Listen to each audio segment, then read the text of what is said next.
আল্লাহ রাব্বুল আলামিন বলে, ও পৃথিবীর মানুষ, মানুষ, তোমরা নিরাশ হয়ো না, হতাশ হয়ো না, বিজয় তোমাদেরই হবে যদি তোমরা মুমিন হতে পারো।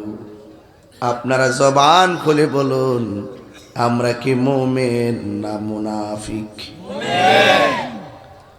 মুমিনের দাম কম না বেশি? এই আওয়াজে মানি না, জোরে বলো, কম না বেশি? বাড়াইছে কে?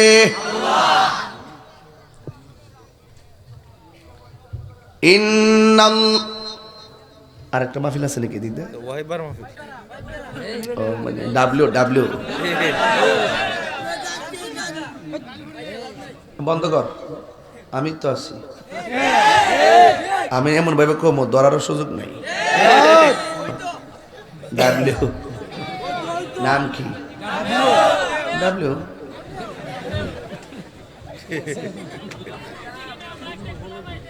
মাইক বলে না, মাইক দিত মুখটা দেয় না রে, মাইক বলে না, মাইক দিত বাজানি আড়া।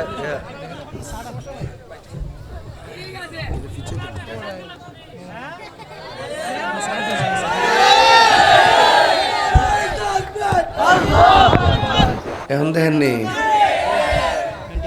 এখন দেখেন আপনারা, আচ্ছা শান্তি লাগে।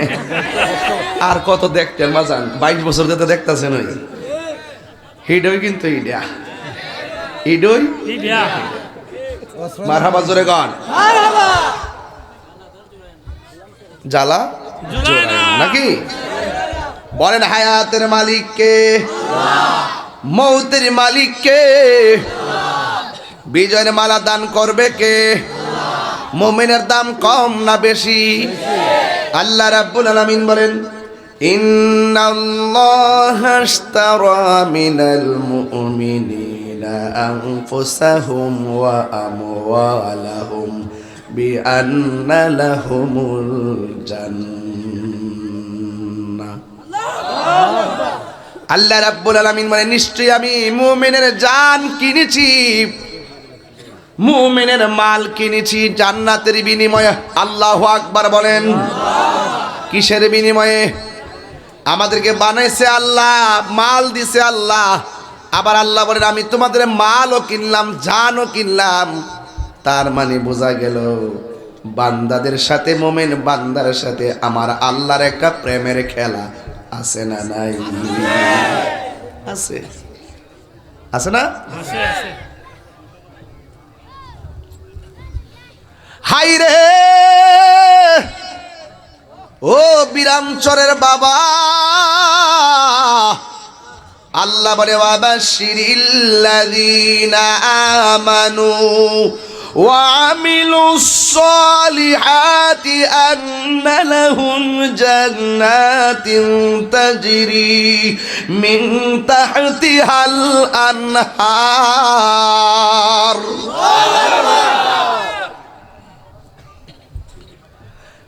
আল্লাহ রাব্বুল আলামিন বলেন, জান্নাতের শুভ সংবাদ তাদের জন্যে যারা ঈমানদার এবং যারা নেক আমল করে। তাইলে ঈমানের পাশাপাশি নেক আমলের দরকার আছে না নাই? আছে। এই জন্য বাবা নেক আমল করা লাগবে, নাইলে কবরে গেলে উপায় থাকবে না। এই কবর বড় কঠিন, এই কবর বড় সাংঘাতিক। মুর্দারদের স্মরণে আজকের মাহফিল।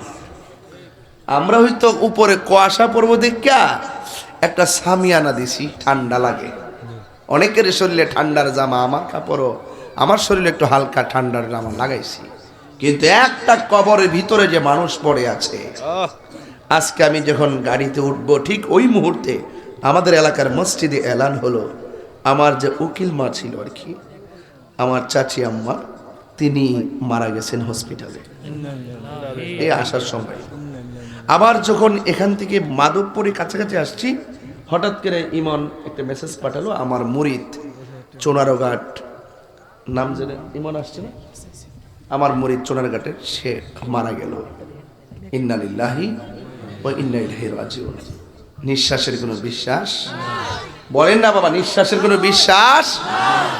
তো এই জায়গাতে আমারও তো মরণ হতে পারতো। আমি বাড়িতে রওনা দিছি, বিরামচরে খবর আসতে পারতো তাহির হুজুর আজকে আসতে পারবে না, তিনি চলে গেছেন। বলেন তো এরকম এমন ঘটনা আছে না নাই? ঘর থেকে বের হয়েছে, কর্মস্থলে যাবে, যাওয়ার আগে মানুষটা কি হয়ে যায়? মারা যায়। বলুন হায়াতের মালিক কে? আল্লাহ। এই জন্য আল্লাহ রাব্বুল আলামিন কোরআনের মধ্যে বলে দিয়েছেন, কুল্লু নাফসিন যায়িকাতুল মাউত, কুল্লু নাফসিন যায়িকাতুল মাউত। বলেন সব প্রাণী মৃত্যুবরণ করতে হবে, ঘোষণাকার। এই জন্য আমার জীবন আমার মরণ সব একজনের জন্য। বিরামচরের বাবা, জবানটা খুইলা বলো তিনি কে? কুল ইন্না সলাতি ওয়া নুসুকি ওয়া মাহইয়ায়া ওয়া মামাতি লিল্লাহি রাব্বিল আলামিন।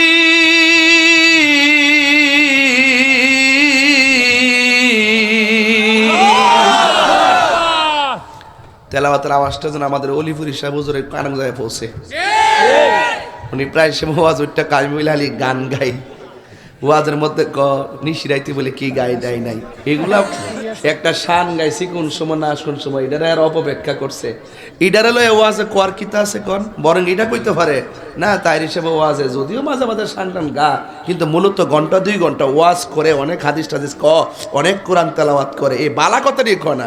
আমার দেশের হেরা হইলো ওই ছোট্ট একটা কোনাচ্ছে কানাচ্ছে কথা কইতে পারলেই মনে করে যে কিছু। আল্লাহ আজকের আমার তেলাওয়াতের আওয়াজটা আমাদের অলিপুরি সাহেব হুজুরের কানের মধ্যে পৌঁছাইয়া দিই।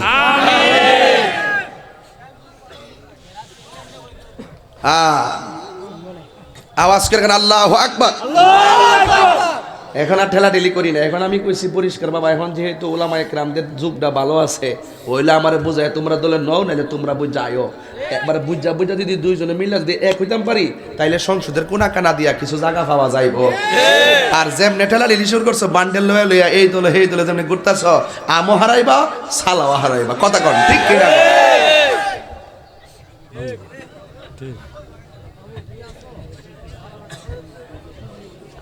বাবা জান আপনারা কি রাগ করতেছেন আমার সাথে? কষ্ট হইতেছে আপনার? প্যান্ডেলে জায়গা নাই না? আরো বড় করতেন।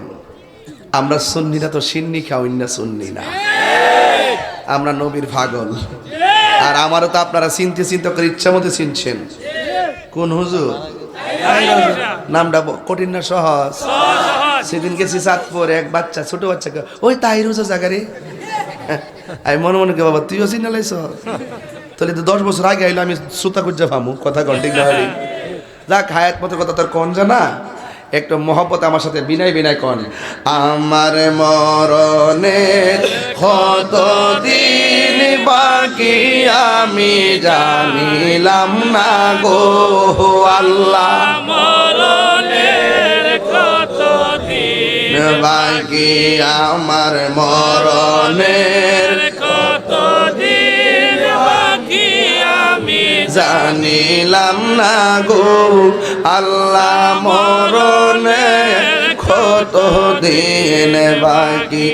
আর আজরাইলা শিয়া যখন হস্তে দিবা দরি, আজরাইলা শিয়া যখন হস্তে দিবা দরি, তখন আমার মনা ভাই করবালু লুকি আমি জানিলাম না গো আল্লাহ, মরণের কত দিন বাকি আমার মরণের কত দিন বাকি আমি জানিলাম না গো আল্লাহ, মরণের কত দিন বাকি 40 দিনের আগে ভাইরে মৌতের নিশানি 40 দিনের আগে ভাইরে মৌতের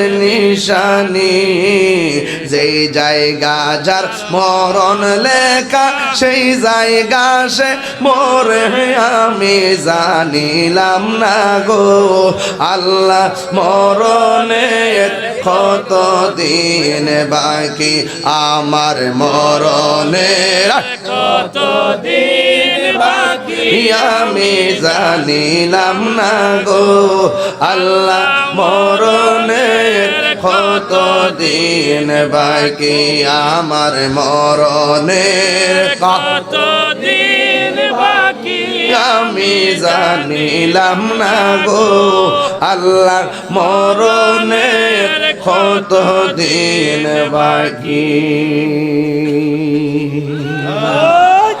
এই মরার আগে নামাজের দরকার আছে না নাই ইবাদত পাওয়ার মালিককে এই আওয়াজে মানি না জোরে বলো কে ওয়াকদা রাব্বুকা আল্লা তা'বুদু ইল্লা ইয়্যাহু ওয়া বিল ওয়ালিদাইনি ইহসানা আল্লাহ রাব্বুল আলামিন বলেন তোমাদের উপরে ইবাদত করা কি আবশ্যক করে দেওয়া হয়েছে আমি আল্লাহ ছাড়া কাহারও ইবাদত করা যাবে না আপনারা জবান খুলে বলুন সেজদা পাওয়ার মালিক কে আমরা কি আল্লাহ ছাড়া কাউকে সেজদা করি আল্লাহ ছাড়া যদি কেউ কাউরে সেজদা করে সে কি মুমিন না মুশরিক এই জন্য সুন্নিরা আল্লাহ ছাড়া কাউকে সেজদা করে না আল্লাহ ছাড়া কারো কাছে মাথা নত করে না এমন সুন্দর সুন্দর কথা বলার পরেও একদল মানুষ তাহিরিরে কয় মাজার পূজারি কয় কি কয় না আমরা কি মাজার পূজা করি না জিয়ারত করি মাজার কি জিয়ারতের জায়গা না সেজদার জায়গা জিয়ারত করা কি সুন্নত না হারাম ওই জিয়ারতকে যারা পূজার সঙ্গে তুলনা করে এদেরকে লাঠি দিয়া বাইরাইয়া সোজা করে ফেলাবে কথা বলেন ঠিক কিনা এই জন্য সেজদা পাওয়ার মালিক আল্লাহ আল্লাহ ছাড়া কাউকে সেজদা করা যাবে না কোনো মাজারের মধ্যে সেজদা করা যাবে না কোনো আল্লাহর ওলির মাজারের ডানে বামে কোনো শরীয়ত বহির্ভূত কাজ করা যাবে না যদি কোনো শরীয়ত বহির্ভূত কাজ করে যারা করবে তাদেরকে গাছের মধ্যে বাইন্দা সোজা করে রাখতে হবে কথা বলেন ঠিক কিনা যারা অন্যায় করবে এদেরকে তোমরা ব্যবস্থা গ্রহণ করো কিন্তু তোমরা মাজার ভাঙতে গেলা কেন তার মানে প্রমাণ হয়ে গেল ডাল মে কুছ কালা হে কথা কোন ঠিক কিনা এই জন্য কথাগুলো কেন বলতেছি আগে বলি না এখন বেশি বেশি বলি প্রেক্ষাপটের কারণে এই জন্য মাজারে সেজদা করবেন না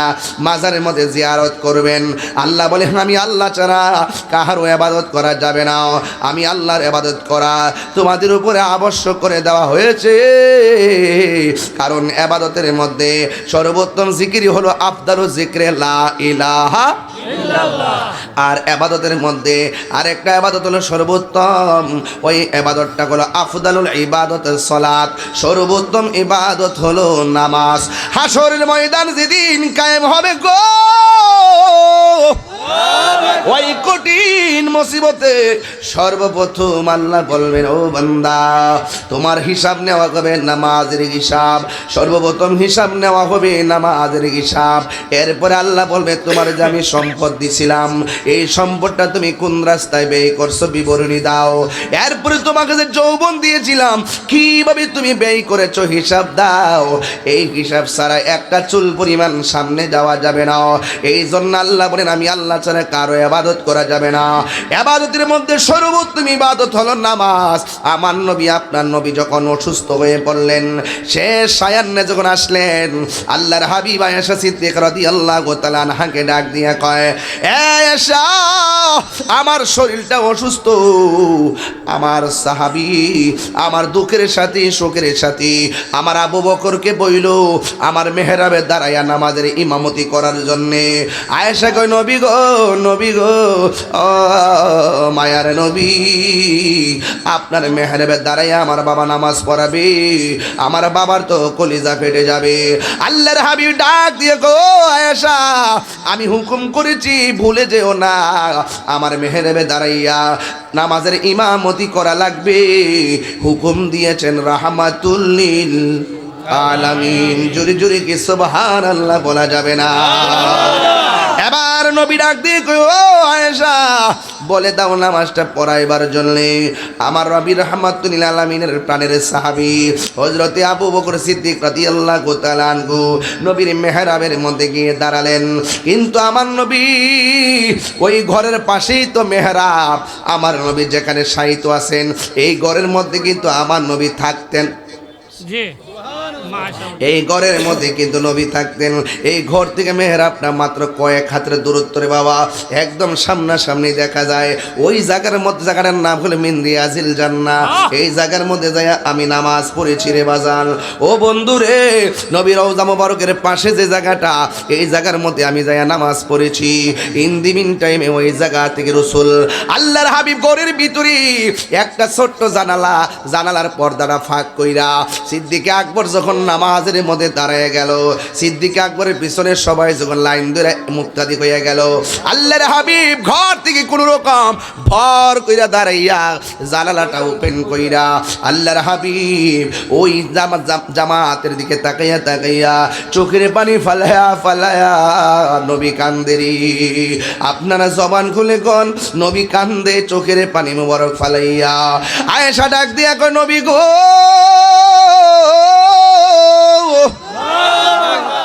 ও মায়ার নবী, আপনি নামাজে যাবেন কিন্তু যাওয়ার জন্য আপনি অসুস্থতায় পারেন নাই, কিন্তু আপনি নামাজের মেহরাবে না যাইয়া ঘরের ভিতর দিকে পর্দাটা সরাইয়া চোখের পানি ফালাইয়া ফালাইয়া কেন আপনি কান্না করতেছেন? আমার নবী, আপনার নবী রাহমাতুল লিল আলামিন ডাক দিয়ে কয়, আয়েশা রে, এই কান্না দুঃখের কান্না নয়, এই কান্না হলো আমার আনন্দের কান্না। দেখবেন শায়েস্তাগঞ্জের কেউ যখন গোল্ডেন প্লাস পায়, মা মেয়েটারে জড়াইয়া ধইরা মাও কান্দে মেয়েও কান্দে।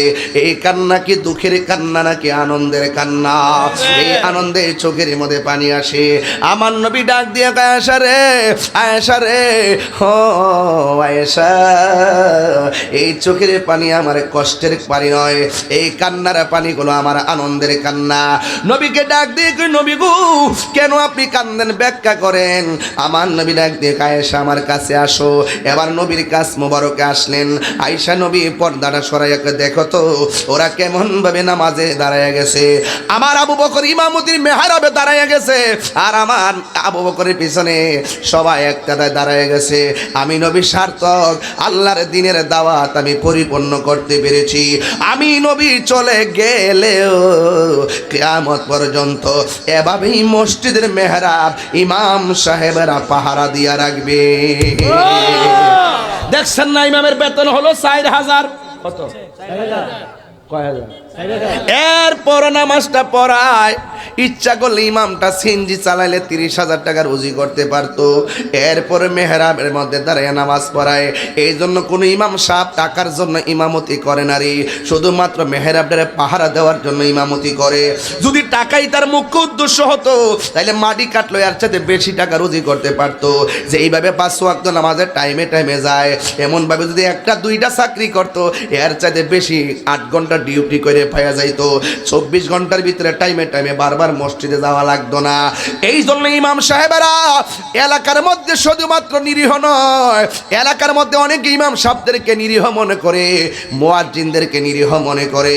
5,000 টাকার বেতন দেয় না, 30,000 টাকার দমক মারে। মনটা কই দমককারীর গালের মধ্যে লাগাইয়া দিতে। কথা কোন ঠিক না বেঠি? ইমাম হলো সমাজের সব চাইতে বড় নেতা। কথা বলেন না ঠিক কিনা? এই জন্য ডিশের বিল দিতে হিসাব করে না। ও বন্ধু, ওয়াইফাইয়ের বিল দিতে হিসাব করে না, মোবাইলে এমবি ঢুকাইতে হিসাব করে না। কিন্তু ইমাম সাহেবের বেতনটা দিতে গেলে 14 গোষ্ঠীর হিসাব দেখায়। বেতন নাই, অভাব আছে, খাওয়ার নাই, টেহা নাই, এবার কত ধরনের বাহানা দেখায়। এই জন্য আমি বলবো এই বিরামজনের বাবারা পায়ের মধ্যে হাত দিয়া বইলা দিয়া যায় মুয়াজ্জিনের সম্মান করবেন কেন জানেননি? এটা আমার কথা নয়, আমার নবীর কথা। আমার নবী ডাক দিয়া কই উম্মত উম্মত, হাসরের ময়দান যেদিন কায়েম হবে ওই কঠিন মুসিবতের সময় সবার মাথার উপর দিয়ে কিছু কিছু মানুষের মাথার নূরের চমকাবে, সবার মাথার উপর দিক দিয়া অসংখ্য চেহারা নূরে চমকাবে। এবার রাসূলুল্লাহকে প্রশ্ন করা হয়, নবী গো, ও মায়ার নবী, এরা কারা গো? এতগুলা মানুষের মাথার উপর দিয়া তাদের চেহারা চমকাবে। আল্লাহর হাবিব বলে, তোমরা চিনো না, এরাই হলো সেই মানুষ যারা ভোরবেলা আজান দিয়ে তোমাদের ঘুম ভাঙাতো। আরো চিৎকার মেরে কন্যা আল্লাহু আকবার। এরা হলো মুয়াজ্জিনের দল। আজকে মুয়াজ্জিনের ছেলের কাছে মেয়ে বিয়ে দিতে চায় না, আবার মুয়াজ্জিনের মেয়েকে কেউ বিয়ে করতে চায় না। কয় বেতন পায় কত, আর সেগুন কাঠের খাট দিবে কেমনে, এই চিন্তা ভাবনা কইরা দূরে সইরা যায়। না রে না, মুয়াজ্জিনের মেয়ের বিয়ে করা, মুয়াজ্জিনের ছেলের কাছে বিয়ে দেওয়াটা তোমার জন্য সৌভাগ্যের ব্যাপার। যদি তোমার মুয়াজ্জিনের ওই মুয়াজ্জিন যদি জান্নাতি হইয়া যায়, তুমি বড় সৌভাগ্যবান হবে রে। মুয়াজ্জিনকে সম্মান করবেন, ইমাম সাহেবকে সম্মান করবেন, জোরে জোরে কে আল্লাহু আকবার বলা যাবে না। আল্লাহর হাবিব ডাক দিয়া বলে, আয়েশা রে তাকায়া দেখো। সুবহানাল্লাহ, সুবহানাল্লাহ। কেমন করে আমার আবু বকর পিছনে তারা একটা দেখ, হ্যাঁ কেমন ভাবে লাইন ধরে দাঁড়ায় গেছে। কিয়ামত পর্যন্ত আমার মেহরাব পাহারা দিয়া রাখবি। এটা আমার দুঃখের খবর নয়, এটা আমার আনন্দের খবর। মেহরাব, তারা মাদ্রাসা ছাত্র, মেহরাবটা হইল ইসমে আলার সিগা। ইসমে আলা, মেহরাব অর্থ হইল অস্ত্র রাখার স্থান। কথা কোন ঠিক কিনা? নামাজে যখন দাঁড়াবেন তখন আপনারা মসজিদের দিকে 4 আঙ্গুল পা দিবেন, এরপরে মেহরাবের দিকে দিবেন। নিয়মটা জানিয়ে রাখেন, বুঝছেন নি? খেয়াল করেন কিন্তু মেহরাবটা দাঁড়ানোর সময় রসুল অস্ত্রগুলো সামনে রেখে নামাজ পড়তেন, আর অস্ত্র যদি পিছন দিক দিয়ে নামাজ পড়তো তাহলে নামাজ হারানোর পরে কাফেররা এসে অস্ত্র লইয়া মুসলমানদের অস্ত্র দিয়া মুসলমানদেরকে মারতো। এই জন্য রসুল এই মেহরাবটাকে আলাদা মসজিদ থেকে আলাদা করে একটা জায়গা বানাইছে অস্ত্রগুলা সামনে রাখার জন্য। এই জন্য মেহরাব শব্দের অর্থই হলো অস্ত্র রাখার জায়গা। এরা তো মনে করে যে আমি মনে হয় এমনি আইছি দুনিয়াটা। বাবা রে, কথা শুনাইছেন না বাবা, ভালো খুশি হইলাম বাবা, আলহামদুলিল্লাহ, খুশি হইলাম, আলহামদুলিল্লাহ গণ আলহামদুলিল্লাহ। একজন 70-80 বছরের মানুষ যদি খুশি হইছেন, আর আপনার যুবক ফুলামান অল্প বয়সের তত্ত্বটা পাইয়া গেছেন, আপনার কি বেজান না খুশি? এই আওয়াজটা গজব পরিস্থিতি কি লেগা? এই বেজান না খুশি? আল্লাহু আকবার।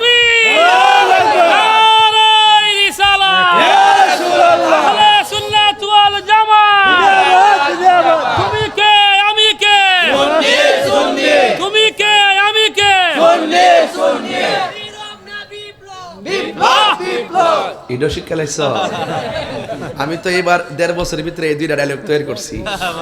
তুমি কে, আমি কে, নীরব না বিপ্লব? শান্তি লাগেনি? আল্লাহ যেন কবুল করে, আমিন কোন। বাবা যান, কথাগুলো আজকে দামি বলতেছি, ঘাট টু ঘাট কথা বলার চেষ্টা করতেছি। রাসূলুল্লাহ কয়, আয়েশা তাড়াতাড়ি 2জন সাহাবীকে ডাক দাও, আমি তাদের কাঁধের মধ্যে হাত বর করবো। আমি কোন আমার চোখের সামনে জামাত চলে যাবে, আমি অসুস্থ হলেও আমাকে তাড়াতাড়ি জামাতে নিয়ে যাও। রাসূল কদম মোবারক খেসরাইয়া জামাতে চলে গেছে। আর সিদ্দিক আকবর যখন টের পাইছে নবী ভিতরে ঢুকছে, তখন জামাতের জায়গা ছাইরা দিছে। সুবহানাল্লাহ জোরে কইতেন না? সুবহানাল্লাহ, আল্লাহু আকবার জোরে কর না কেন? আল্লাহু আকবার। এরপরে নামাজ পড়াইয়া ঘরের ভিতরে গেছে। রসুল খুব ক্লান্ত, যায় কয়, আয়েশা আমার একটা বালিশ দাও। আমার একটা বালিশ দিচ্ছেন না আপনারা? একটা বালিশ দাও। ইয়া রাসূলুল্লাহ, যদি মনে কষ্ট না নেন, আমার উরুটারে আপনার জন্য বালিশ বানাইয়া দিলাম। আর বড় করে এখন সুবহানাল্লাহ। এটা কি স্বামী স্ত্রীর মহব্বত?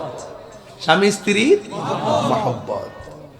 এরপর আল্লাহ রাসূলকে, আয়েশা তুমি একটা কাজ করো, ওই আমার একটা পাত্র আছে, পাত্রের ভিতরে কিছু মুদ্রা আছে, নিয়ে আসো। মুদ্রাগুলো আনলেন আর বলছেন আমার একটা মিসওয়াক দাও, আমি একটু মিসওয়াক করব। সুবহানাল্লাহ। আয়েশা সিদ্দিকা বলতেছেন, আমি দেখেছি রাসূলুল্লাহর মিসওয়াক মুবারকটা শক্ত হয়ে রয়েছে। রাসূল কি সুস্থ না অসুস্থ? একটু ক্লান্তি বোধ মনে করতেছেন। ওই মুহূর্তে আয়েশা সিদ্দিকা বলতেছেন, রাসূলুল্লাহর যে মিসওয়াক মুবারকটা শুকাই রয়েছে, এটা দিয়ে যদি মর দেয় তাহলে আঘাত পেতে পারে, কষ্ট পেতে পারে। এই জন্য আয়েশা সিদ্দিকা বলেন, রাসূলুল্লাহর সেই মিসওয়াক মুবারকটাকে আমি আমার দাঁত দিয়া চাবায় একটু নরম করতে গেছি। ওমা ওমা, আমি দেখতেছি মিসওয়াকের গুড়া থেকে নবীর কিছু থুতু মুবারক লাগা ছিল গুড়ার ভিতরে। আমি সিপ দেওয়ার পরে ওই থুতু মুবারকটা বাইরিছে। আল্লাহর কসম কইরা বলি, আমার জিহ্বার মধ্যে আমি অনেক খাবার লাগাইছি, কিন্তু রাসূলুল্লাহর থুতু মুবারকের মধ্যে এত স্বাদ আমার জিহ্বায় কোনোদিন লাগে না।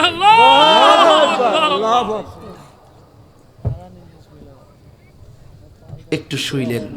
আল্লাহর হাবিব আয়েশা, আমার স্বর্ণ মুদ্রাগুলো নিয়ে আসো। নবীরে দিয়েছেন। আয়েশা সিদ্দিকা মনে করছে নবী আমার যে আদর করে আমারই তো দিব, কারণ আরো তো স্ত্রী আছে, তাহলে তারা রাগ করতো না। রাসূলুল্লাহ হলো পৃথিবীর মধ্যে শ্রেষ্ঠ ইনসাফ ওয়ালা। আল্লাহর হাবিব ডাক দিয়া কয়, আয়েশা এই যে স্বর্ণ মুদ্রাগুলো আছে গো, এই স্বর্ণ মুদ্রাগুলো একটা কাজ করো, এতিমের মধ্যে বন্টন করে দিও। এখন আপনাদের কাছে একটা কথা হলো, আমাদের সমাজের ভিতরে এতিম আছে না নাই?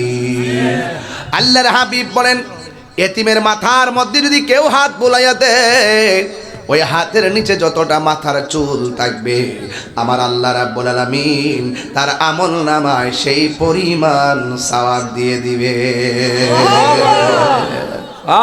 ফাআম্মাল ইয়াতীমা ফালা, আল্লাহু আকবার। এতিমের ধাক্কা দেওয়া যাবে না, মিসকিনকে ধাক্কা দেওয়া যাবে না গো। তাদেরকে খাবার দিতে হবে। কি দিতে হবে? খাবার দিতে হবে। এতিমদের সঙ্গে রূঢ় ব্যবহার করা যাবে না। আল্লাহর হাবিবি শেষ সময় এতিমের ইনসাফ করলেন। আল্লাহর হাবিবি ডাক দিয়া কয়, আয়েশা রে, তুমি আমার হাতের মধ্যে যেই মুদ্রাগুলো দিয়েছো, এই মুদ্রাগুলো পরিবারের কাউকে দিবা না, এই মুদ্রাগুলো সমাজের এতিমের মধ্যে বন্টন করে দিবা। আমার নবীর মতন ইনসাফওয়ালা পৃথিবীর কেউ নাই, ঠিক কিনা? একবার এক ব্যক্তি নবীর কাছে গিয়ে নালিশ করলো, নবী গো, এই বিচারটা আপনি করে দেন। কিন্তু নবী যখন বিচারটা করতে গেল, যিনি বাদী বিচারটা তার বিরুদ্ধে চলে গেল। এবার সে সোজা ওমর রাদিয়াল্লাহু তাআলা আনহুর কাছে গেল, যাইয়া ডাক দিয়া কয়, ওমর, আমার নবীর কাছে একটা বিচার দিয়েছিলাম, কিন্তু নবী যেইভাবে বিচার করছে, এই বিচারটা আমার জন্য মন মতো হয় নাই, মেহেরবানি করে আপনি বিচারটা করে দেন। এবার ওমর রাদিয়াল্লাহু তাআলা আনহু বলেন, এ আল্লাহর বান্দা, নবী বিচার করছে, তোমার পছন্দ হয় নাই, কহ আমি যেমনে করি এমন ভাবে তুমি মানবানি? কয়, হ মানবো। এবার ওমর বলেন, নবীর বিচার যে মানে না, আমি ওমরের বিচার হলো তার দেহ থেকে কল্লা আলাদা করে দেওয়া। আল্লাহু আকবার বলেন না কেন? আরো জোরে, আরো জোরে। ইনসাফওয়ালা, আমার নবী হলো ইনসাফওয়ালা, আমার নবী হলো মানবতার ফেরিওয়ালা। আমার নবী জুলুম করে নাই, আমার নবী ইনসাফ করেছেন। আমার নবীর চেহারা দেখে অসংখ্য মানুষ নবীর কাছে এসেছেন। নবীর জবান মুবারকের মুখনিসৃত ঈমানি বাণী শুনে রাসূলুল্লাহর কাছে কালিমা পড়ে মুসলমান হয়ে গেছে। আল্লাহু আকবার, নারে তাকবীর, আল্লাহু আকবার, নারে রিসালাত, ইয়া রাসূলুল্লাহ, আহলে সুন্নাত ওয়াল জামাত, জিন্দাবাদ, জিন্দাবাদ, হযরত মাওলানা পীর মুফতি সুন্নাত তাহরি সাহেব, জিন্দাবাদ, জিন্দাবাদ। নবীর রায় যে মানে না, ওমর বলে আমার রায় হলো তার কল্লা কেটে দেওয়া। সুবহানাল্লাহ। হালিমা বলতেছে, আমি কত চেষ্টা করছি নবীরে 2টা স্তন থেকে দুধ পান করাইতাম, নবী একটা স্তনের মধ্যে মুখ লাগাইছে ছোটবেলায়, আর একটা স্তনে এত চেষ্টা করার পরও মুখটা লাগাইছে না, কারণ দুধ বায়ের জন্য রেখে দিছে। নবী ইনসাফওয়ালা, আল্লাহ, যেরকম ঠিক না বে ঠিক? তাহলে আমাদের ইনসাফ দরকার আছে না নাই? এই দেশে কি আর এখন ইনসাফ আছে? স্বার্থের জন্য সব বলি হয়ে যাচ্ছে। কথা বলেন ঠিক না ঠিক? স্বার্থের জন্য সব বলি হয়ে যাচ্ছে। সাবধান, এই দিন না, আরো দিন জবাব আপনাকে দিতে হবে। আল্লাহর হাবিব বলে, আয়েশা, এই যে মুদ্রাগুলো আছে, এই মুদ্রাগুলো তুমি এতিমের মধ্যে বন্টন করে দিবে। আমার নবী কেমন জানুনি, আবু জাহেলের কাছে একটা এতিম ছেলে ডাক দিয়ে কয়, আমার বাবা মারা যাওয়ার পর আমার আব্বার সম্পদ আপনি যেইভাবে ভোগ করলেন, মেহেরবানি করে আমার সম্পদ আমারে ফিরাইয়া দেন। আবু জাহিল্লা বলে, মুহাম্মদের কাছে যা, সাল্লাল্লাহু আলাইহি সাল্লামের কাছে যা, যাইয়া বল তোর সম্পদ উদ্ধার করে দেওয়ার জন্য। তিরস্কার করে বলছে, যা তোর নবীর কাছে যা। এবার ছোট বাচ্চারা ছেলেটা নবীর কাছে যাইয়া কয়, ইয়া রাসূলুল্লাহ, আমার বাবা মারা যাওয়ার পর আমার বাবার সম্পত্তি অন্যায়ভাবে বুক করে রাখছে। আমার দেশের ভিতরে বাতিজার জায়গা চাচা দখল করে রাখে, এমন ইতিহাস আছে না? না, বাপ মরা বাতিজার সম্পদ দখল করে রাখে। আল্লাহ বলছেন, আমি সব মাফ করতে পারি, দুইটা জিনিস মাফ করতাম না। এক, যদি কেউ আমার সঙ্গে শিরিক করস। দুই, যদি তুই বান্দার হক নষ্ট করস। আমরা দেশে হক মারিন না অভাব নাই, হক মারিন না অভাব নাই। বইনিরে ক ভাই কি দা করবে, তোর 5,000 টাকা দে, তুই দাবিটা ছেড়া দে।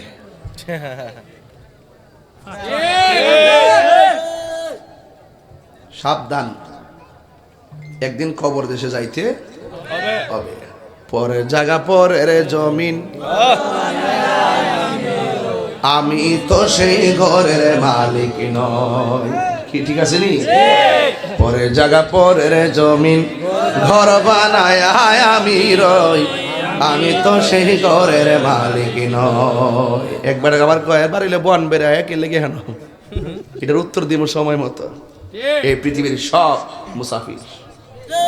আমার বাড়ি, আমার ঘর, আমার সম্পদ, আমার ভূমি, যত করবা ততই খোদার গজব নেমে যাবে। কথা বলেন ঠিক না বেঠে?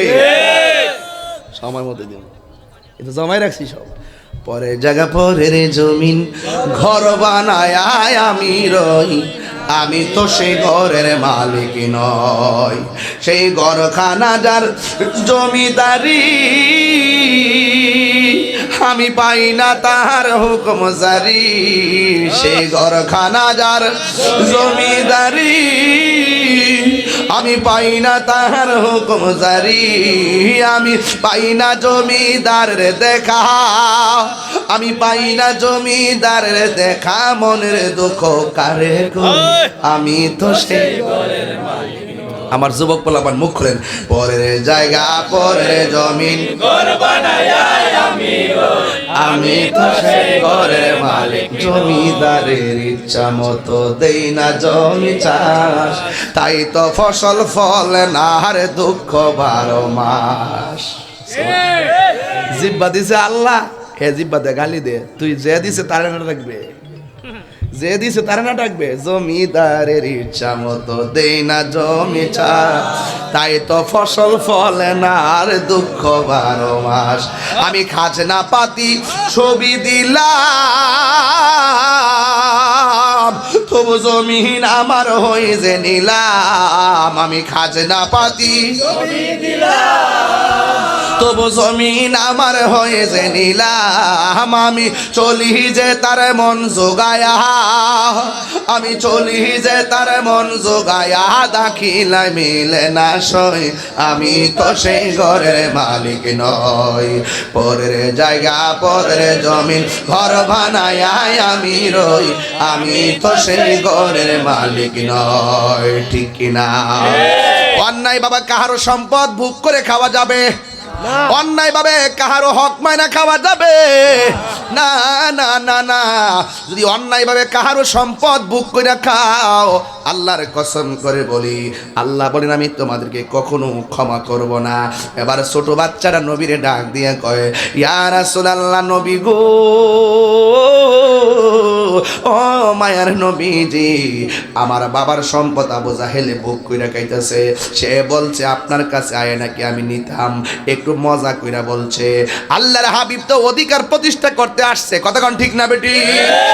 আঙ্গদের সাথে এমন বিচার দিলে কইলে ও তোর সম্পদ বুক করে খাইতেছে, ঠিক আছে আমি তোর উদ্ধার করে দিমু, আমারে কুদ্রা দিবি। সর্দে এটা করলই ঘুষ 10,000 10,000 10,000 কত 10,000 10,000 চোখ টিপ দিয়ে দরবার ঘুরাইলা। ঘুষখোর সর্দার আসেনি আঙ্গ দেশে কিছু মৌলবী আছে, ঘুষ খাইয়া তালাকের ফতুয়া ঘুরাইলা। কথা কন ঠিক না বেটি? আর সুদ করার কথা তো কইয়া লাভ নাই, সুদ করতে এখন আর কইয়া লাভ নাই। আঙ্গ দেশে অনেক হুজুরত এখন সুদের ওয়াজ বন্ধ করে লেছে,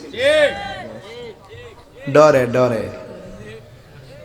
সুদ খাওয়া কি হারাম? এটা কি আল্লাহর কথা না মোল্লার কথা? তো আল্লাহর কথা বলতে কি কোনো ডর আছে? আমি যে কথা কই আমি কি ডরায় কথা কই? আমি তো উত্তরবঙ্গে এমন জায়গায় যাই জীবনে ক্যাম হয় না, সবারে লইয়া দাঁড়ায় ক্যাম করি, কোনো সমস্যা নেই। নবীরে নূরও বলি হাজার নাদরে বলি, তোমার ভালো না লাগে না মানলাবা, আমি এটা আমল করি, আমি এটা ধারণ করি, আমি বলবো। তোর ভালো না লাগলে তুমি না বলবা, বিচার তো একদিন হবেই, কে আসল কে নকল হিসাব হবে কি হবে না। তাহলে রসুল আর আবু জাহেলা বলতেছে কই রে ভাড়াই দিছি, নবী যদি আয়ে তাইলে একসাথে আক্রমণটা করবি। নাউজুবিল্লাহ জোরে কোনে গেলি? নবী কি ডরাইছে? নবী আবু জাহেলের সামনে গেছে, আবু জাহেলে কইছে এই শোন, নবী যখন আইব সম্পদ নিবার লাগিয়া তাইলে তুই কাম করিস, তোরা পিছন দিক দিয়ে আক্রমণটা করিস, আর আমি সামনে যেটা করণ লাগে এটা করুম। পরে নবী গেছে, যাই আবু জাহেল জি এই বাচ্চাকে চিনো? কয় যে চিনি। ওর বাবার সম্পত্তি কি তুমি দখল করে খাচ্ছ? কয় জি। আমি এই মুহূর্তে বলছি তার সম্পদটাকে ফিরিয়ে দাও। কয় ঠিক আছে। কি কইছে? সোজা। এখন সাথে যারা আছে কইল বস আপনি দি কইলেন নবী আইলে আমরা ধরতাম, আওয়ার পর দিয়ে আপনি পুরা ভাঙ্গে ফিরে গেলেন গা। ঘটনাটা কিতা? ঘটনাটা কিতা? আমার চোখ কিনিয়া তোরার চোখের মধ্যে লাগাই দেখ ঘটনাটা কিতা। নবী জনাইয়া কইছে সম্পদটা দিবার লাগিয়া, আমি যখন চাইছি চাইয়া দিয়ে নবীর পিছন দিক দিয়া দুইটা সাপের মতো এমন ভাবে উঠছে, যদি আমি ওই সময় না করতাম তাহলে আমার সমান করে লেলিলে। আল্লাহু আকবার জোরে কর না কেন? এটা হইলো ওই যে রসুল্লাহরে 6টা মর্যাদা আল্লাহ দিছে। একটা হলো ওয়ানুসিরতু বিররুবে, নবীর মধ্যে একটা ভয় দিছে, ভয় দেওয়ার কারণে পৃথিবীর কেউ নবীকে শহীদ করতে পারে না। ওই যুদ্ধের ময়দানে অনেক সাহাবী শহীদ দিয়েছে, নবীকে কিছু করতে পারে না। রসুল বলছেন আমাকে আল্লাহ 6টা মর্যাদা দিছে, পৃথিবীর কাউকে 6টা মর্যাদা দেয় নাই। এর মধ্যে একটা হইলো উতিতু বিজাওয়ামিল কালিমে, আমি নবীকে আল্লাহ পাক সব ভাষা বোঝার ক্ষমতা দিয়েছেন। বাংলায় বলেন নবী শুনবে, how is beautiful Medina, very very good Medina, how fine is Medina, how nice is মাদ। আপনি যেই ভাষায় নবীরে ডাক দেন, जिसका कोई सानी नहीं वो नबी हमारा है, मुस्तफा की आजमत का हद है ना किनारा है, जिसका कोई सानी नहीं वो नबी हमारा है, जिसका कोई सानी नहीं वो नबी हमारा है, मुस्तफा की आजमत का। सबाई या रसूल अल्लाह या हबीब अल्लाह या रसूल अल्लाह या हबीब अल्लाह, मुस्तफा की आजमत का हद ना किनारा है, नाते मुस्तफा सुनले। नबी शोनार खबर आसेनी? नाते मुस्तफा पढ़ले, नाते मुस्तफा सुन ले, नाते मुस्तफा पढ़ ले, हमसे अपने जीवन का वक्त हो गुजारा है। 3 बार कौन या रसूल अल्लाह। নবী বোঝার ক্ষমতা আছে না নাই? আর যারা আছে না নাই? নবীজিকে ক্ষমতা দিয়েছেন কে? এ সাবজে গুম্বদ ওয়ালে मंजूरी दुआ करना, जब वक्त नजर आए आका दीदार अता करना। अल्लाहु अकबर। নবী বুঝার ক্ষমতা আছে না নাই? আর নবীকে ক্ষমতা দিয়েছে কে?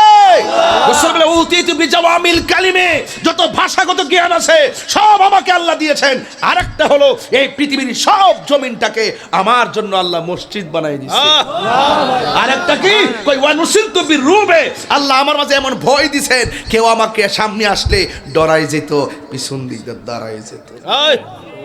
আরেকটা কি? কই আনা খাতামুন নবিয়্যিন লা নবিয়্যা বাদি, আমি নবী হলাম শেষ নবী, আমার পরে আর কোন নবী আসবে না। নবীর পরে নবী নাই, সংসদে আইন চাই। নবী হলো শেষ নবী, যারা নবীকে শেষ নবী মানবে না এদেরকে মুসলমান বলা যাবে না, ওরা কাফের কাফের কাফের। তিনবার কোন, তিনবার কোন, কাফের আবার তিনবার। এক আছেন কিনা নাই? এক আছেন কিনা নাই বলেন, হাত তুলে বলো। নবীর পরে কি কোনো নবী আসবে?